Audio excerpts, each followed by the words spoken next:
Lorena Fuentes arrived 3 hours after the funeral ended. Beatriz del Moral was still wearing the black dress from the church, the cemetery, and the reception where people had spent 2 hours calling Eduardo Castellanos a loyal husband and an honorable man.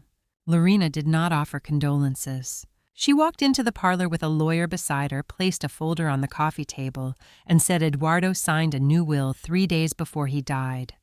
I am his primary heir. Mariana stood up immediately. My father was on morphine, she said. You know what condition he was in.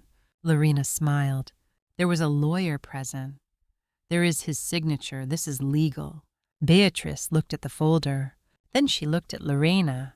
She did not cry. She did not raise her voice. She only walked to the walnut filing cabinet in the corner of the room, the one Eduardo had told her never to move. She opened the third drawer. Inside were 35 years of signatures, deeds, contracts, and papers Lorena had never known existed. Beatrice took out the first folder and placed it beside Lorena's will. Downstairs, Lorena still believed Eduardo had left her everything. But she had made one mistake. She thought a dying man could give away what he had never owned alone: the filing cabinet. The funeral for Eduardo Castellanos was held on a Thursday morning in October. San Miguel de Allende did what it did for funerals, the old stone of the church, the light through the high windows, the specific quality of grief in a city that had been holding grief for 4 centuries and understood how to receive it. The pews were full. Eduardo had been a man of consequence in this city, a builder, a developer, a name on several of the restored properties that lined the streets of the Centro Histórico.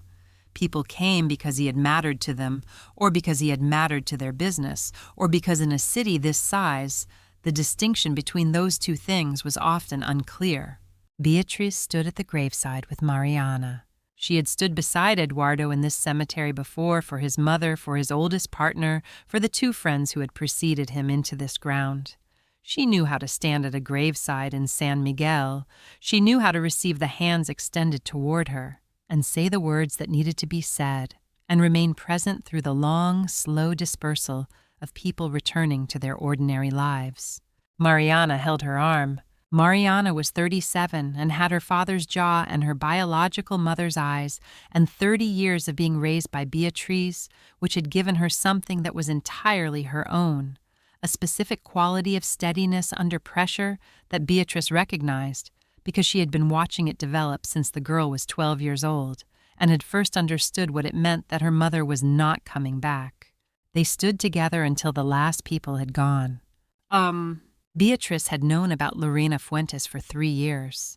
She had found out the way wives often found out, not through confrontation or confession, but through the accumulation of small things that individually meant nothing and collectively meant everything. A name repeated too casually, a schedule that didn't account for the hours. The specific quality of Eduardo's distraction in the evenings, which was different from the distraction of work, and which she had learned to read over 35 years of living with a man who was not good at concealment. She had not confronted him. People asked her later. Mariana asked her carefully once why not. She had thought about how to answer and had settled on the truth, which was that Eduardo had been diagnosed 4 months after she understood what was happening, and that the diagnosis had changed the arithmetic of the decision. There was a version of her life in which she had confronted him and demanded an accounting and watched their final months become a battleground. She had looked at that version and chosen differently. She had kept her knowledge the way she kept everything quietly in order, filed where she could find it when she needed it. She had not expected to need it on the afternoon of the funeral. Lorena arrived at 3 o'clock, 3 hours after they returned from the cemetery. Beatrice had changed out of her funeral shoes, but was still in black, sitting in the parlor with Mariana, and the specific exhaustion of a day that had required more sustained composure than most days required. They were not speaking, they were simply sitting together, which was its own form of conversation. The knock was sharp. Beatrice looked at Mariana. Mariana's expression told her what she already suspected. The door opened. Beatrice had not locked it, which she would think about later, the specific carelessness of a woman who had just buried her husband and had not yet recalibrated to a world in which the door needed to be locked, and Lorena Fuentes came in with a man Beatrice did not recognize.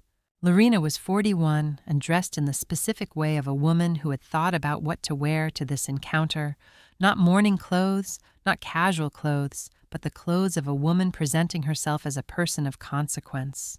The blouse was red. The man behind her was in a suit. He carried a briefcase. Lorena placed a folder on the coffee table. She looked at Beatriz. She said, "Beatriz." Eduardo signed a new will 3 days before he died. I am his primary heir. I thought it was better to tell you directly rather than wait for the court process.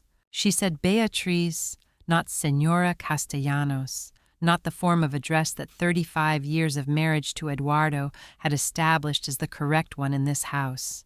She said it deliberately with the specific intentionality of a woman who had rehearsed this moment and had decided that the first move would be to establish that the field was level, that the wife and the other woman stood in this room as equals. Beatrice heard it. She did not respond to it, not because she had not heard it, but because she understood in the way she had understood things for 62 years that the moment that mattered was not the moment of the insult. It was the moment of the answer. Mariana stood up. She said my father signed that document while he was on a morphine dosage that would have compromised his legal capacity. You were present. You know his condition. Whatever that paper says, it is not enforceable. The man in the suit said, "Allow me to introduce myself. Gustavo Pineda.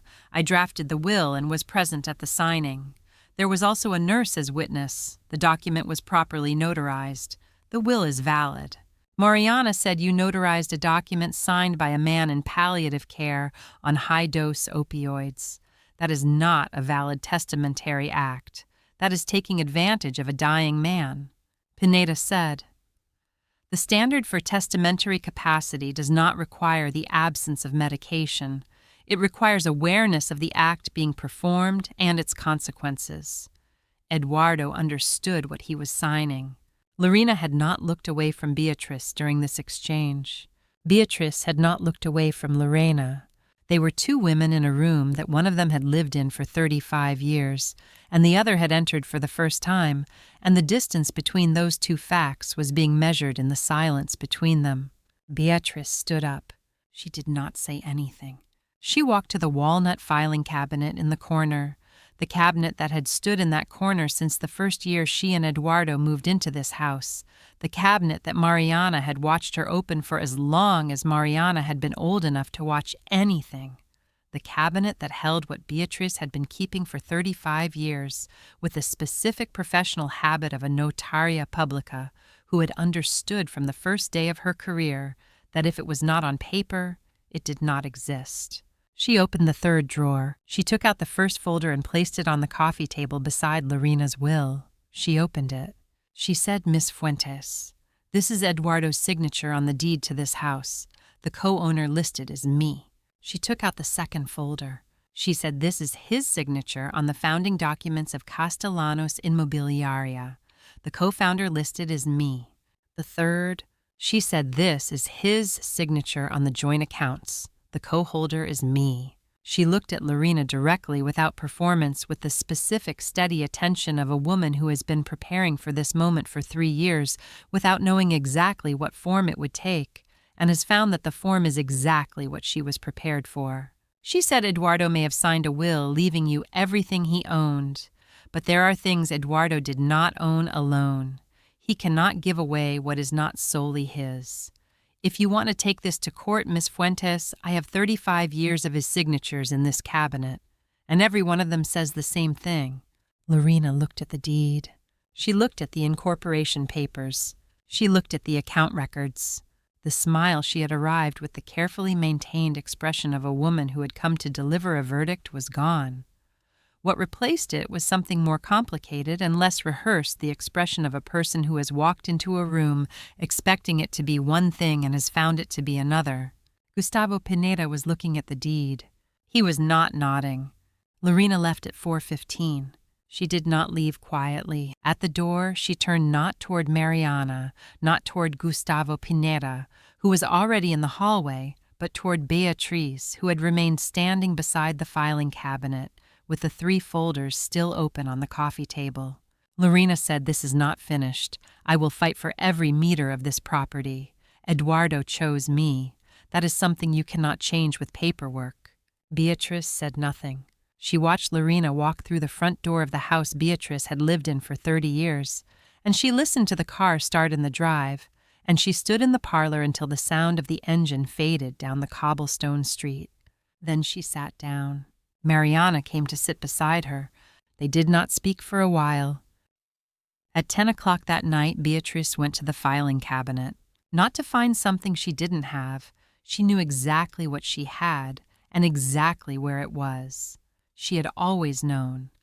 That was the nature of 35 years of keeping records with the specific professional discipline of a notaria publica who had understood from her first day in practice that documents were not bureaucracy. Documents were reality. What existed on paper existed. What did not exist on paper was in the eyes of the law a memory, and memories were contested. She opened the first drawer. The folders from 1988 and 1989, the years before they were married, the years when Eduardo Castellanos had been a young man with ambition and a small plot of land on the outskirts of San Miguel, and the specific energy of someone who could see what a thing would become before it became it. He had come to her office in the spring of 1987 to notarize a purchase contract. She had been 31. He had been 32 and had asked her 3 questions about the document that told her he had read every line of it, which was not common among the people who came to her office. She had loved him for that. She had loved him for the ambition and the attention and the specific way he had of committing to things completely to the land, to the company, to her, in the early years, with a totality that had made her feel that the commitment was architectural rather than emotional, that he had built it rather than felt it, which meant it would hold. She pulled out the folder from 1989. The first land purchase. 22 pages, every page initialed the final page with both their signatures, Eduardo's large and confident and hers smaller and precise. The deed to the first property of what would become Castellanos Inmobiliaria. A photograph slipped from between the pages. She picked it up. She and Eduardo young, standing on the plot of land that would become the first building. The land was still empty, just dirt and grass and the mountains in the background. Eduardo had his arm around her shoulders, and they were both looking at the camera with the expression of people who know something good is about to happen and are at the beginning of it. She turned the photograph over. Eduardo's handwriting on the back. Para Beatriz, la única socia que necesito. For Beatrice, the only partner I need. She had forgotten this photograph was here.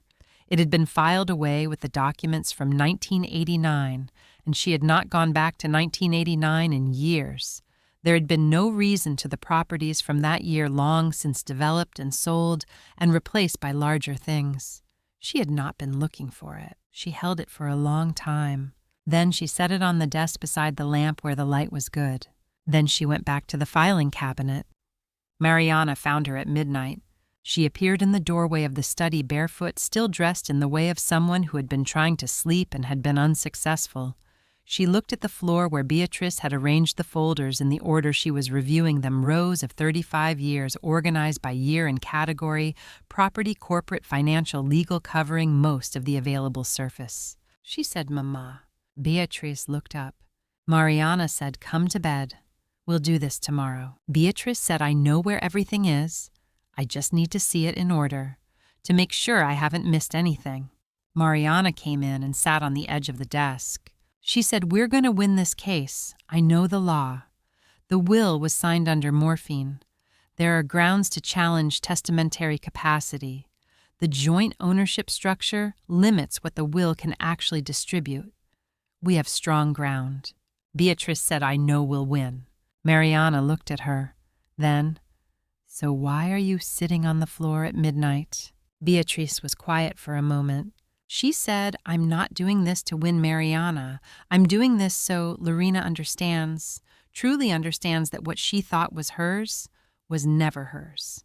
Not because I'm better than her, not because I fought harder, but because your father and I built everything in this cabinet together day by day, signature by signature for 35 years. She was not there for any of it, Not a single day. She looked at the rows of folders. She said, I want the court to see 35 years. Not my argument, the record itself.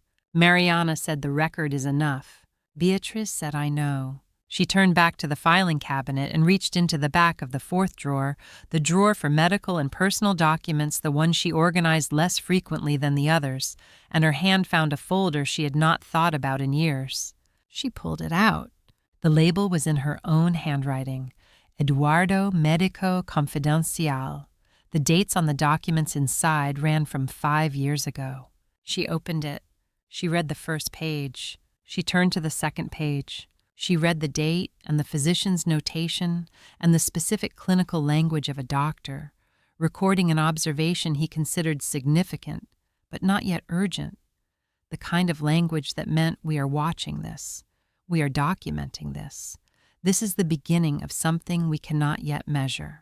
Early cognitive decline, mild but present. Recommend monitoring and reevaluation in 12 months. Eduardo had brought her this folder the week he received it. He had asked her to keep it.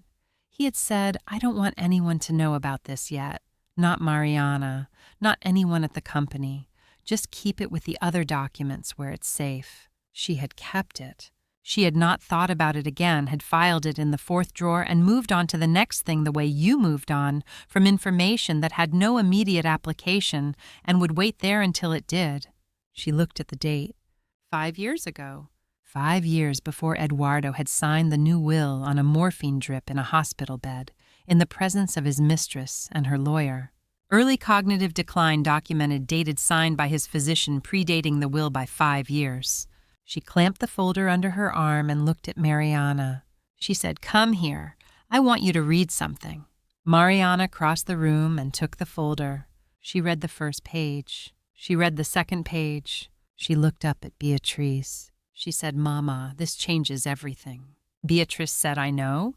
She looked at the photograph still on the desk beside the lamp, Eduardo Young, his arm around her, standing on the land that would become everything, the inscription on the back in his handwriting. The only partner I need. She had been the only partner. For 35 years, she had been exactly that, and she had the documents to prove it, including now one that Eduardo himself had not known she would need. Lorena filed the petition on a Monday morning. It arrived at the court registry of San Miguel de Allende with the specific efficiency of a legal action that had been prepared in advance, not drafted in the days after Eduardo's death, but assembled before it, which told Mariana something about the timeline of Lorena's preparation that she shared with Beatrice over coffee, and that Beatrice received without visible reaction. The first hearing was scheduled for the following Thursday. Beatrice spent the intervening days at the filing cabinet, not searching, organizing. There was a difference. She knew what she had. She had always known what she had. The work of those days was the work of presentation, taking 35 years of accumulated documentation and arranging it in the order that would be most legible to a court, most immediately comprehensible to a judge who would not have 35 years to read it and would need to understand its weight from a selection. Mariana worked beside her. They worked the way they had always worked together, efficiently, without unnecessary conversation, each of them understanding what the other was doing and not interrupting it.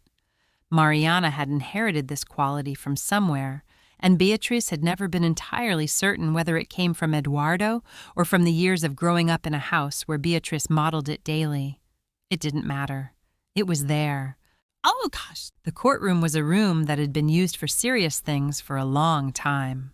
Juez Rodrigo Esquivel had been on this bench for 19 years. He was 64 and had the specific unhurried quality of a man who had heard many arguments and had learned that the arguments were rarely the point, that the documents were the point, and that the arguments were simply the packaging the documents arrived in. Gustavo Pineda stood for the petitioner. He was thorough.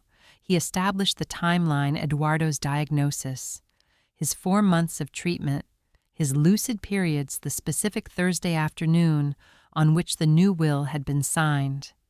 He described the signing, Eduardo sitting up in the hospital bed, the document read aloud to him, his questions about 2 of the clauses, his clear statement of intent, his signature applied with a firm hand. He said Eduardo Castellanos was a man of intelligence and will. His illness diminished his body. It did not diminish his mind. He knew what he was signing. He knew what he wanted. The will reflects his authentic final wishes. He sat down. Mariana stood. She did not begin with an argument. She placed a document on the judge's desk. She said, "Your Honor, this is the anesthesiology record from Eduardo Castellanos' hospital file. At 2:47 in the afternoon, on the day the will was signed, Eduardo Castellanos received an intravenous morphine dose of 10 milligrams for pain management. The will was signed at 4:15, 90 minutes later." She paused. She said 10 milligrams of morphine administered intravenously to a patient in end-stage pancreatic cancer does not produce a clear-minded, deliberating individual. It produces sedation, confusion, and significant impairment of executive function. This is not an opinion, it is pharmacology. I have attached the declaration of a clinical pharmacologist who will confirm it. Gustavo said the nurse who was present has testified that Eduardo appeared alert and responsive. Mariana said, "The nurse's observation does not supersede clinical pharmacology. Appearing to track conversation is not the same as possessing the cognitive capacity to execute a testamentary instrument." She placed a second document on the judge's desk. She said, "This is the medical record." The judge opened the folder. He read the first page. He turned to the second page. The room was quiet while he read the specific quiet of a room in which something is being understood by the person whose understanding matters most. He looked up. He looked at Gustavo Pineda. He said, "Counselor Pineda, this record is dated 5 years ago. It documents a diagnosis of early cognitive decline in Eduardo Castellanos with the notation he read directly from the page. Patient demonstrates difficulty concentrating when reviewing legal documents and should have a trusted support person present when executing significant instruments." He set the folder down. He said, "Were you aware of this diagnosis when you drafted the new will?" Gustavo Pineda was silent for 3 seconds. In a courtroom, 3 seconds was a long time. Beatrice in the front row did not look at Gustavo. She was looking at the document in the judge's hands, the folder she had kept in the 4th drawer, the one Eduardo had brought to her 5 years ago, and asked her to keep without telling anyone. She was thinking about the day he had handed it to her. He had been 58 and still healthy, the diagnosis an early marker rather than an immediate concern, and he had said, "Keep this where it's safe, Beatrice. You know where things are." She had kept it where it was safe. She had always kept things where they were safe. Mariana was speaking. She said the diagnosis is 5 years old. The note about requiring support when executing legal instruments was written by his own physician, and the specific support person referenced the trusted individual his doctor recommended be present for significant documents was his wife of 35 years, Beatriz del Moral, who was not present when this will was signed, who was not informed that this will was being signed, who was not consulted, notified, or given any opportunity to fulfill the role his own doctor had designated for her. She said Eduardo Castellanos signed a will without the presence of the person his physician identified as necessary for him to execute legal documents competently. That is not a technicality. That is the difference between a valid testamentary act and the exploitation of a dying man who should not have been asked to sign anything significant without his wife beside him. The room was quiet again. Lorena, seated behind Gustavo, was looking at the document on the judge's desk. Beatrice knew the specific expression on her face without looking at her directly. She had developed over 62 years of reading people in professional settings, the ability to perceive the quality of a room's reaction in her peripheral vision. What she perceived from Lorena's direction was the particular stillness of someone who has walked into a situation expecting it to go one way, and has understood in the past 3 minutes that they had not fully understood the situation. She had known Eduardo. She had known his habits and his preferences and the specific way he laughed, and what made him restless and what made him calm. She had not known about the 4th drawer. She had not known that Beatrice had been keeping everything. Juez Esquivel removed his reading glasses. He said, "I'm going to adjourn for 1 week. Before we reconvene, I want to see the complete documentation of co-ownership between E. The second hearing was on a Thursday morning. Beatrice arrived with a rolling cart. This was not theater, it was logistics. 14 folders, each one between 2 and 4 centimeters thick, organized in the order Mariana had established for the presentation. The cart was the same one Beatrice had used in her years as a notaria publica when she carried documents to signings at hospitals and law offices, and the occasional formal occasion that required the physical presence of the notary and the original instruments. She had kept it in the storage room off the kitchen for 12 years since her retirement. She had retrieved it on Tuesday and loaded it on Wednesday night. She wheeled it to the defense table. Lorena at the plaintiff's table watched the cart arrive. Mariana began at 9:15. She placed the first folder before the judge and opened it to the relevant page. The deed to the Castellanos family home on Calle Hernandez Macias, executed in 1995, the signatures of Eduardo Castellanos and Beatriz del Moral on the final page, the property registry notation confirming joint ownership with right of survivorship. She said Folder 1, the family residence, joint ownership, both signatures required for any conveyance. She set it aside and placed the second folder. She said Folder 2, the founding documents of Castellanos Inmobiliaria S.A.D.C.V., registered in 1992. Eduardo Castellanos, 50%. Beatriz del Moral, 50%. Co-founders, equal partners, equal voting rights on all corporate decisions. The third folder, she said the first commercial property, the office building on Salida a Querétaro. Joint purchase, 1996. Both names on the deed, both signatures on the mortgage instrument, both signatures on the release when the mortgage was paid in full. She continued through the 14 folders with the specific economy of a lawyer who knows her material completely and is not going to perform it. She was not making an argument, she was reading a record. The record was the argument. She moved through it steadily, setting each folder aside after presenting it, building a physical column of documented evidence on the corner of the table that grew folder by folder into something that communicated by its sheer accumulated presence.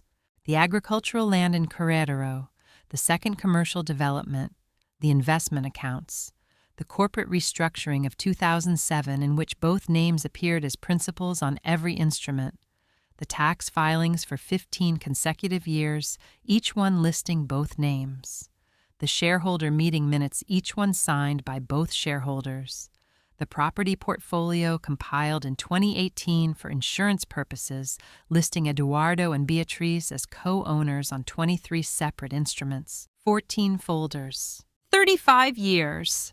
When the last folder was placed before the judge, Mariana said, "Your Honor, I want to direct the court's attention to the summary prepared by our financial analyst, which is included as Appendix A in Folder 14. She paused to allow the judge to turn to the relevant page. She said, of the total estate, Eduardo Castellanos might theoretically have distributed through a will the portion that was solely his to distribute property held in his name alone, accounts held in his name alone, corporate interests registered solely under his name represents approximately 12% of the total assessed value. She said the remaining 88% is co-owned with Beatriz del Moral. It cannot be distributed by Eduardo's will because it was not Eduardo's alone to distribute. A person cannot give away what he does not solely possess. Gustavo Pineda stood. He said co-ownership does not prevent the transfer of one party's share. Eduardo had the right to leave his portion of the co-owned assets. Mariana said, that is correct. Eduardo had the right to leave his 12%. The new will purports to transfer the family home, the company, and the primary financial accounts, all of which are co-owned, to the petitioner. That transfer is not legally possible without the co-owner's consent, which was not obtained, which was not sought. She said Eduardo could have left Lorena Fuentes his 12% of jointly held assets. He could have left her his personal accounts, his personal vehicle, his personal property. What he could not do, and what this will attempts to do, is give away Beatriz del Moral's half of 35 years of shared construction. Gustavo said the will was Eduardo's authentic expression. The judge said, Counselor Pineda, we will return to the question of testamentary capacity at the next hearing. For now, I have a different question for you. He looked at Gustavo over his reading glasses. He said, before you drafted this, did you conduct a title search on the properties named in it? Gustavo said, I was informed that. The judge said, did you conduct a title search? Yes or no? A silence. Gustavo said no. I relied on information provided by. Mariana said by Lorena Fuentes. Gustavo said by my client, yes. Mariana said, so you drafted a will transferring specific properties to a specific beneficiary without verifying who actually owned those properties. The silence that followed was the silence of a man who has understood the shape of what he has done and is not yet certain what to do with that understanding. Lorena stood up. It was the first time she had spoken directly in the proceedings, had not spoken. At the first hearing had communicated entirely through Gustavo and through the document she had placed on Beatrice's coffee table on the afternoon of the funeral. She stood, and she said in the specific register of a woman who has been managing herself for 2 hearings and has reached the limit of management. I was with Eduardo for 8 years. I was there when he was sick. I sat with him when Beatrice was not there. I deserve. The judge said, Miss Fuentes. She stopped. He said, this court does not adjudicate who deserves what. This court adjudicates who owns what based on evidence. And the evidence he indicated the 14 folders on the table with a gesture that was not theatrical, but was final, is before us. He said, what I can tell you in the interest of clarity is that in 30 years on this bench, I have not seen a case in which the petitioner had less evidentiary foundation and the respondent had more. He picked up his pen. He said, we will reconvene in 1 week for the final ruling. Both parties will receive written notice of the hearing time. He set the pen down. He looked at Beatrice, not with the evaluative attention he used for witnesses, but with something quieter, the look of a man who has been reading documents for a long time and has just read a set that told him something clearly. He said 35 years is a long time to keep records. Beatrice said, it is the only way I know to keep things. The judge nodded once. Then he stood, and the room stood with him, and Juez Rodrigo Esquivel walked back to his chambers carrying the knowledge that the ruling he would write in the next 7 days was not going to be a difficult one. Lorena came to the house on a Wednesday afternoon. She did not call ahead. She arrived at the door of the Castellanos residence on Calle Hernandez Macias, the way she had arrived on the afternoon of the funeral without announcement, without the courtesy of advance notice. But the quality of the arrival was different. She had come on the day of the funeral with a lawyer and a document and the forward momentum of a woman executing a plan. She came now without either. Beatrice opened the door. She looked at Lorena for a moment, at the blouse that was not red today, at the expression that was not the expression from the parlor 3 weeks ago, at the specific quality of a person who has been in a legal proceeding that is not going in their favor and has arrived at the point of needing to understand why. She said, come in. They sat in the parlor, the same chairs, the same room where the folder had been placed on the coffee table and the filing cabinet had been opened and the 3 deeds had been laid side by side, and Lorena's smile had gone out like a match in the wind. The room was the same. The women in it were different, or rather the positions they occupied were different, the specific weight of who had the ground under them and who did not. Lorena sat with her hands in her lap. She said, I loved Eduardo. Beatrice said, I know you did. Lorena said, 8 years. I was with him for 8 years. I was there when the doctors told him about the cancer. I sat with him when she stopped. I was there. Beatrice said, I know you were there. Lorena looked at her. The look of a woman trying to understand why the acknowledgement of her presence did not produce the effect she expected. She said, then why? Beatrice said, loving Eduardo does not give you ownership of what we built. Those are 2 different things. Lorena was quiet for a moment. She said, he wanted me to have it. He signed the will. He told me. Beatrice said Eduardo wanted to give you things that were not his to give. That is not generosity. That is a man who did not fully understand or did not want to understand that what you build with someone belongs to both of you. He could not give you this house because this house was half mine.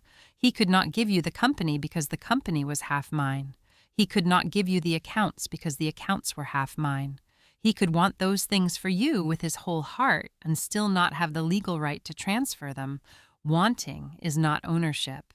Lorena looked at the coffee table at the surface where the folder had been placed on the afternoon she arrived with Gustavo Pineda, where the 3 deeds had been laid out, where everything she had believed about the scope of Eduardo's estate had been reduced to its actual dimensions. She said, "You're going to take everything." Beatrice said, "I am going to keep what is mine. That is not the same thing." The room was quiet for a moment. Outside, the October light on the courtyard was doing what it did in San Miguel in late autumn, the specific gold of a city built from warm stone, the light finding surfaces that had been receiving it for centuries and knew what to do with it. Lorena said, "Do you hate me?" Beatrice was quiet, not from hesitation, from the specific deliberateness of a woman who had thought about this question before it was asked, who had been thinking about it since the afternoon of the funeral, and who had arrived at an answer she meant. She said, "No, I feel sorry for you." Lorena looked at her. Beatrice said, "You spent 8 years with a man who never fully chose you. He did not leave his wife. He did not restructure the business. He did not sit down with you and look at what he actually owned, what was solely his, and build a plan for your future together that was grounded in reality, rather than in what he wished he could give you. He gave you promises. And in the last days of his life, when he was not capable of understanding what he was signing, you used that moment to try to collect on them." She said it without sharpness. In the even careful register she had developed over 35 years of reading documents, the register of a person stating what the record showed. She said, "That is not love, that is desperation. And I do not hate desperate people." Lorena said nothing. Beatrice said, "I understand what it is to love a man who is not entirely available to you. I understood that about Eduardo for 35 years. His attention was never entirely on any one thing, not the business, not me, not you. He was always looking slightly past the person in front of him, at the next thing, the next horizon. I learned to work within that. You built your life on the hope that he would change." She said, "He didn't change." Lorena pressed her lips together, not crying something more controlled than crying the specific containment of a woman managing the convergence of what she had hoped for and what had happened. She said, "What are you going to do with me after you win?" Beatrice said, "Nothing. I don't need to do anything. You've done enough to yourself already." Lorena stood. She picked up her bag from the floor beside the chair. She straightened her jacket in the specific way of someone preparing to leave a room that has been difficult and is composing themselves for the door. She walked toward the parlor entrance. "Beatrice," said Lorena. She stopped. Beatrice said, "There is one thing Eduardo owned alone. A 2019 Mercedes. It was registered in his name, only purchased before the joint accounts were consolidated. I checked. It's his. It goes to whoever the will names for personal property." She said, "I won't contest it. Keep the car." Lorena turned. She looked at Beatrice with an expression that was not gratitude exactly, and not confusion exactly, the expression of a person receiving something from the last person they expected to receive anything from, and not knowing what the receiving meant. Beatrice met her eyes. She did not explain it further. There was nothing to explain. Eduardo had owned the car. Eduardo had wanted to give Lorena things. This was the one thing he had actually owned to give, and Beatrice had no use for a 2019 Mercedes and no interest in taking from Lorena the single thing that was genuinely Eduardo's to leave. What she did not say, what she did not need to say, because Lorena would understand it every time she sat in the driver's seat, was that the car was also a reminder, a specific material, daily reminder of the exact dimensions of what Eduardo had been able to give her on his own. One car. Everything else had always had another name on it. Lorena left.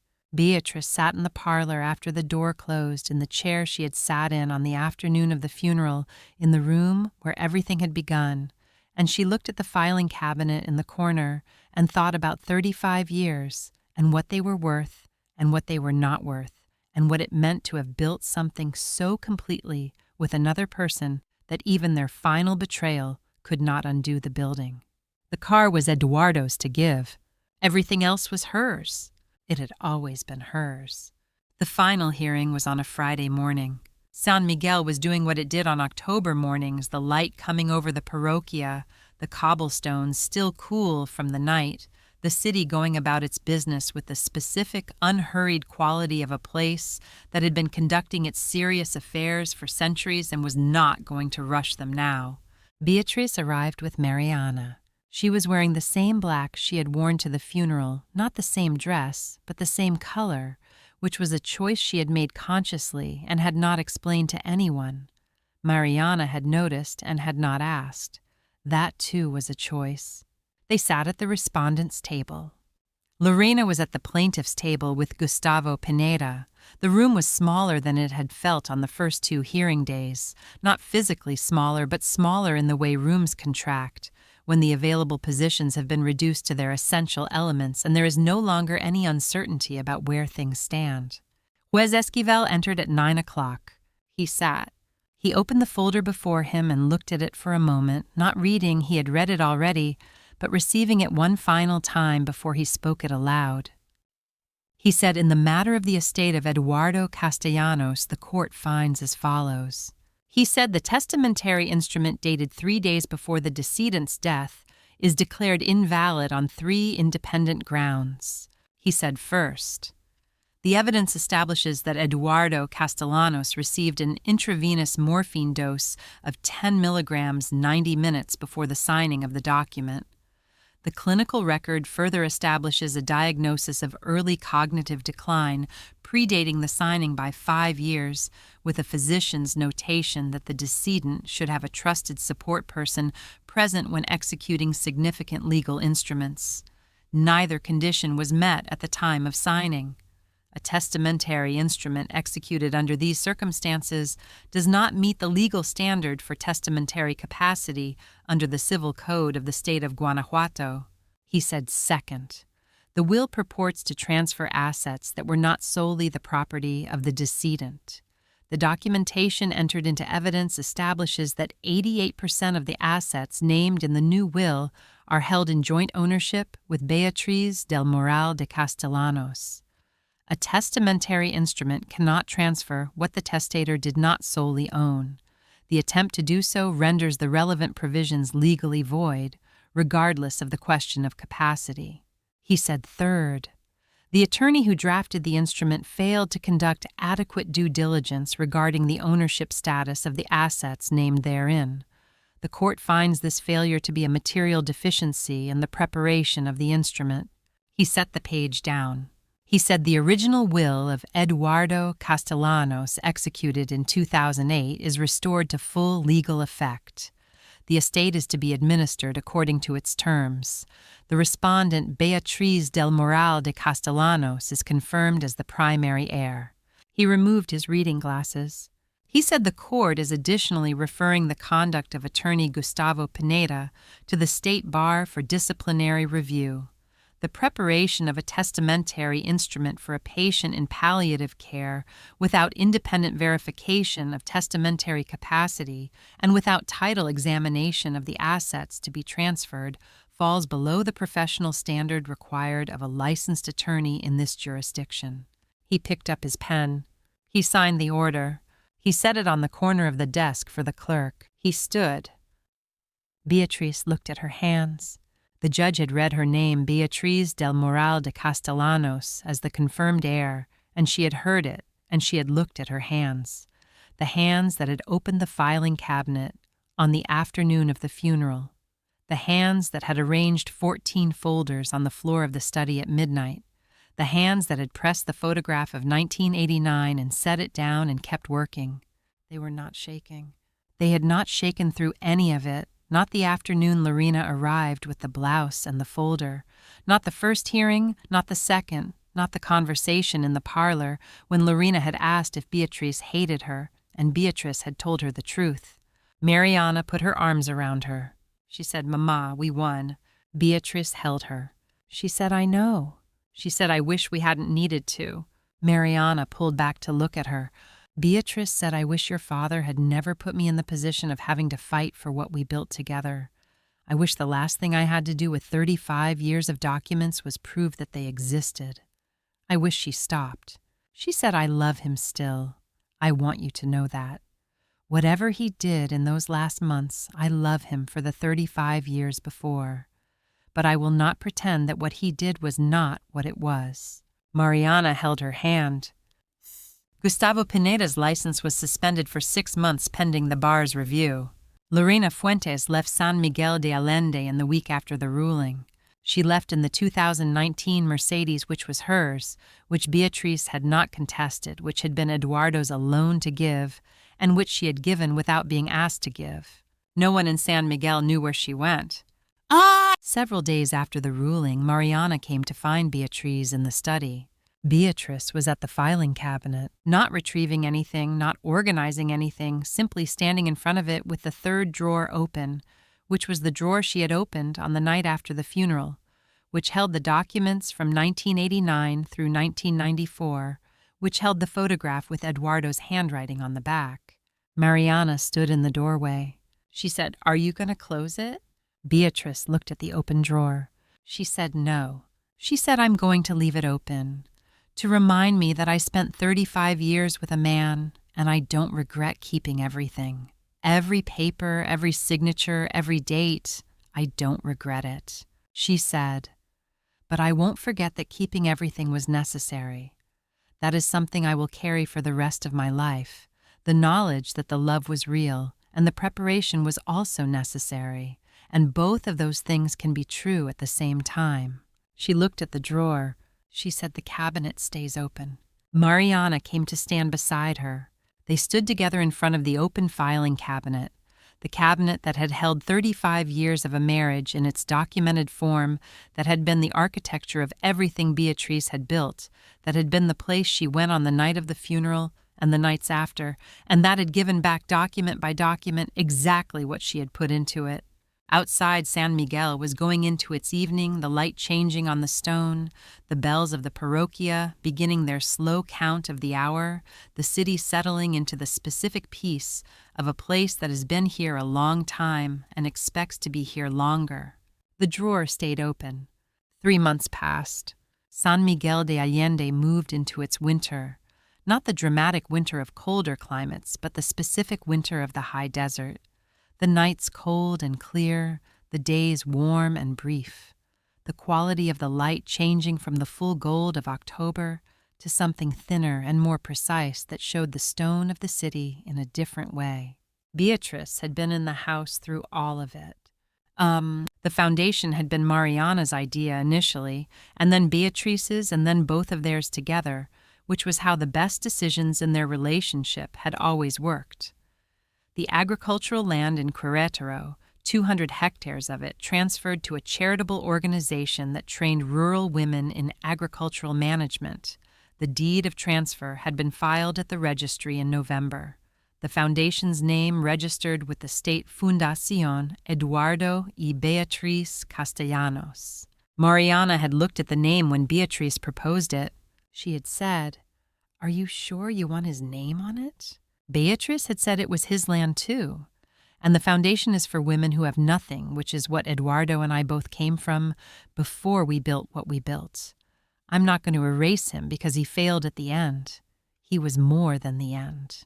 Mariana had said nothing further. The foundation was registered.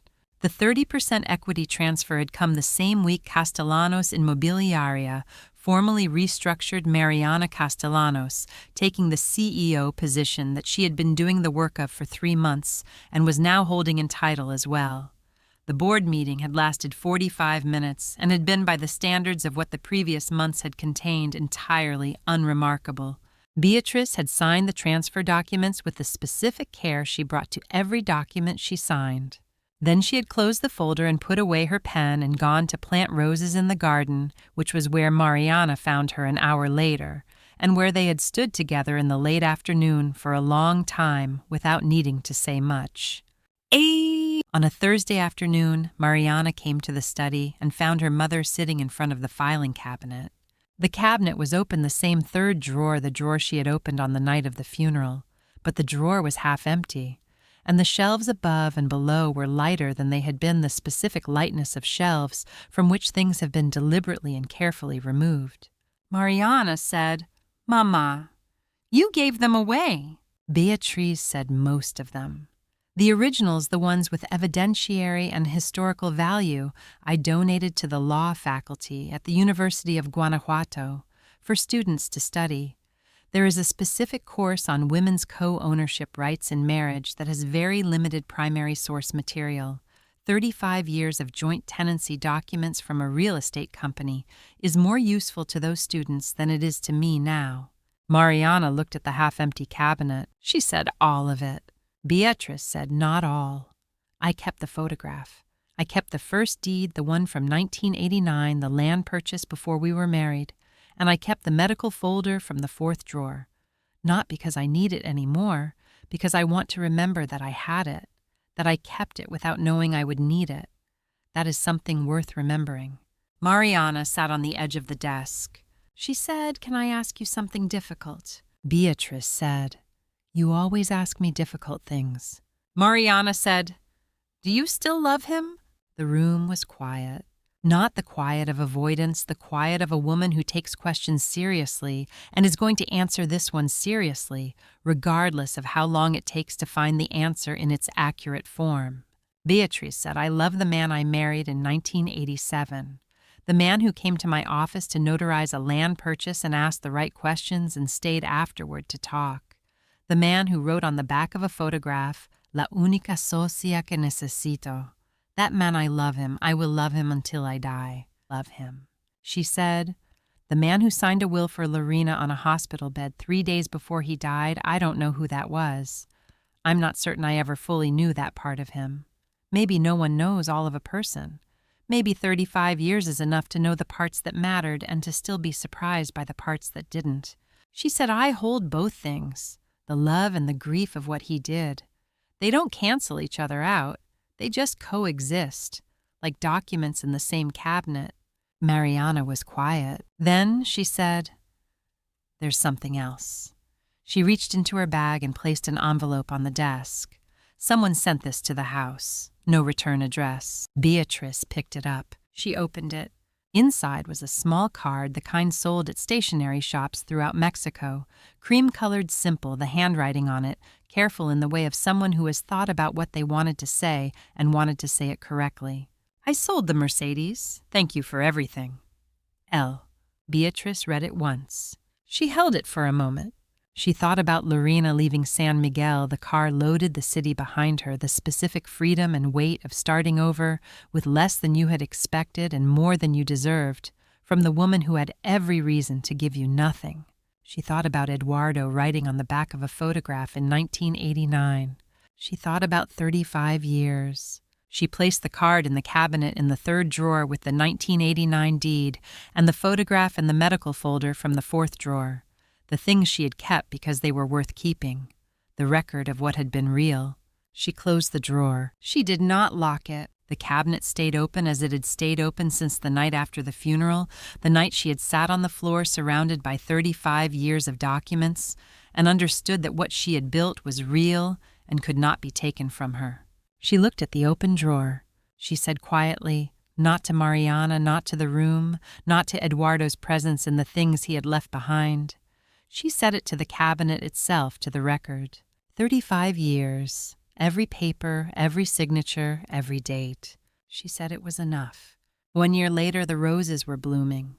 Beatrice had planted them in November, after the ruling, after the foundation paperwork, after the equity transfer, in the specific window between the end of one season and the beginning of the next, when the soil was ready and the garden was waiting.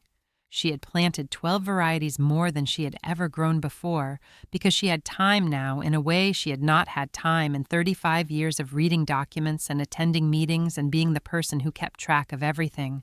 She was 63 years old and she was sitting in a garden in San Miguel de Allende in the spring, and the roses were blooming and the filing cabinet in the study was empty.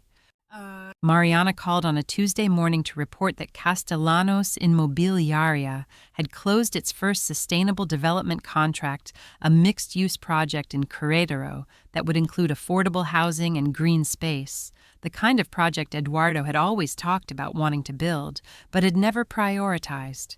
Mariana had prioritized it within 6 months of taking the CEO position. Beatrice listened to her daughter describe the project with the specific pleasure of a woman hearing someone she loves doing exactly what they are capable of doing. She said, "Your father would have liked this." Mariana was quiet for a moment. Then she said, "I think so too." They left it there. Gustavo Pineda had recovered his license in March. The bar review had resulted in a formal reprimand and a 6-month suspension rather than disbarment, which was the outcome his new attorney had argued for and obtained. He had not returned to San Miguel. He had opened a small office in Celaya and was by all accounts practicing carefully. Beatriz did not think about Gustavo Pineda. Lorena Fuentes she thought about occasionally, not with the sustained attention of unresolved feeling, but in the way you thought about people whose story had intersected with yours and then diverged. The note had said she sold the Mercedes. Beatriz hoped she had used the money well. She had no other information and did not seek any. The letter from the law student arrived on a Wednesday. It was handwritten on university stationery, a young woman named Sophia, 3rd year, writing her thesis on women's co-ownership rights in Mexican marriage law. She had used Beatriz's donated documents as primary source material. She wrote with the specific formality of a student addressing someone she considered significant, which was slightly awkward and entirely genuine. She wrote, "Because of what you preserved, I understood how to help my mother when my father died last year. The property was in both names. I found the joint deed the way you found yours. She kept the house. I wanted you to know." Beatriz read it twice. She sat for a moment with the letter in her hands. She thought about a young woman in another city opening a filing cabinet she had not known to look in, finding a deed with 2 names on it. She thought about 35 years of habit, the specific professional instinct of a notaria publica that had made her keep everything, file everything, date everything because that was what you did, with documents because documents were reality, because what was not on paper did not exist. She had kept everything because it was who she was. She had not kept it as a strategy.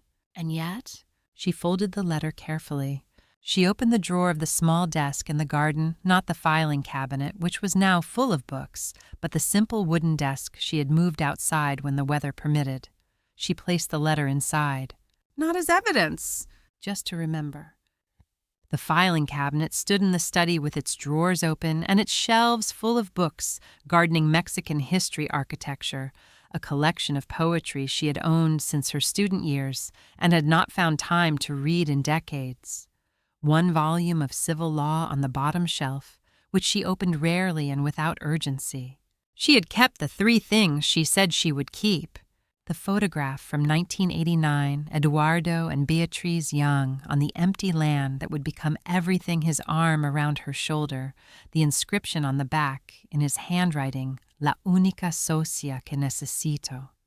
It was in a simple frame on the desk in the study, which was where she had put it after the trial and where it had stayed. The first deed, the 1989 land purchase, 22 pages, with both their signatures on the final page. It was in the bottom drawer of the small garden desk with the letter from Sophia. The medical folder from the 4th drawer. It was in the back of the same drawer. She had not opened it since the trial. She kept it because it was part of the record of what had happened, and she did not believe in erasing records. On a spring afternoon, Beatriz del Moral sat in her garden with a cup of coffee and the specific peace of a woman who has been through something and is on the other side of it, and has found that the other side is livable. She thought about Eduardo. not with the sustained grief of the months after his death, and not with the anger that had been present briefly in the weeks of the legal proceedings, with the specific complicated tenderness of a person thinking about someone they loved, who had failed them, which was a feeling that did not resolve cleanly into either love or grief, but lived in the territory between them. She had loved him. He had been insufficient in the end to the love she had given him. Both of those things were true, and would remain true, and she had made her peace with the fact that they would remain true together, coexisting in the same cabinet, as she had said to Mariana, like documents that belonged to the same file. Beatriz del Moral de Castellanos did not win because she was smarter than Lorena. She did not win because she was richer or more powerful or better connected or more deserving in any abstract sense that courts adjudicated. She won because for 35 years, every time Eduardo signed something, she kept it. Not from suspicion, from habit. Because that was who she was, meticulous, constant, quiet.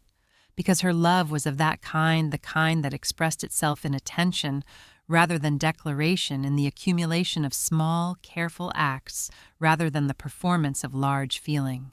Eduardo changed his will 3 days before he died, but he forgot the most important thing about his wife. He forgot who she was. He forgot what she did. He forgot that every signature he had put on paper in 35 years was on a document she had read first and filed afterward. There are men who believe that love is measured in jewelry and promises. And there are women who know that love is measured in papers, in every signature, every date, every seal. Beatriz del Moral did not fight with raised voices. She fought with 35 years of archives. And she won not with revenge, but with the simplest truth of all. What you build together cannot be given away to someone else. It was never yours alone to give.